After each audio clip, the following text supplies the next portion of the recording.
Pasado na sa committee level sa Kamara ang panukalang pondo ng Office of the President para sa susunod na taon. Pero bago nakalusot, inalmahan ng ilang mambabatas ang umano'y special treatment sa Presidente at sa bilyong-bilyong pisong intelligence at confidential fund ng kanyang opisina. Nasa frontline ng balitang yan si Marian Enriquez.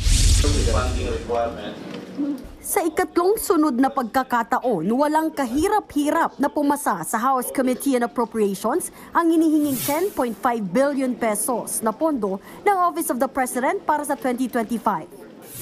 Ilang minuto lang matapos ipresenta ang breakdown ng budget, nagmosyon agad ang mga kongresista na tapusin na ang deliberasyon bilang tradisyon ng parliamentary courtesy sa Pangulo. Bagay na inalmahan naman ng makabayang bloc na gusto pang busisiin ang budget. I move that we terminate the budget hearing of the Office of the President.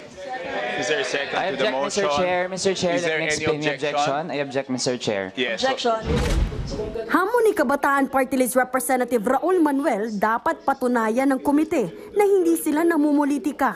Una na ring itinanggi ni PBBM na pinulitika ng mga mambabata si Vice President Sara Duterte nang i-defer nila ang budget hearing ng Office of the Vice President. Kaya kung bibigyan ng special treatment ang opisina ng Pangulo, pinutunayan lang daw nito ang akusasyon ni VP Sara.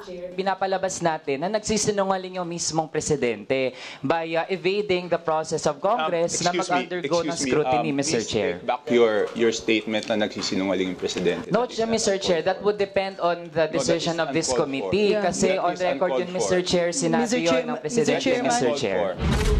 Sa huli, hindi pa rin napigilan ng makabayang bloc ang pag-terminate sa budget hearing. Sa botong 51-3, natapos agad ang deliberasyon ng komite. Pero binigyan naman ng ilang minutong pagkakataon para magsalita ang makabayang bloc.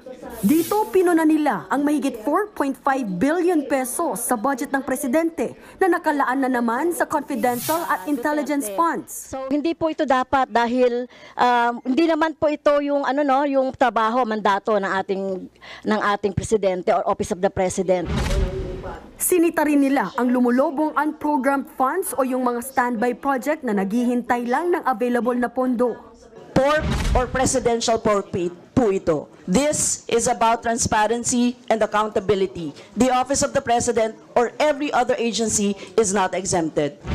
Hindi pa naman aprobado ng Kamara ang mga budget na lumulusot sa House Committee on Appropriations. Sasalang pa ito sa pagbusisi sa plenaryo sa September 16 o sa susunod na linggo. Target naman ng Kamara na maipasa ang 2025 General Appropriations Bill sa katapusan ng Setyembre. Nagbabalita mula sa Frontline, Marian Enriquez, News 5.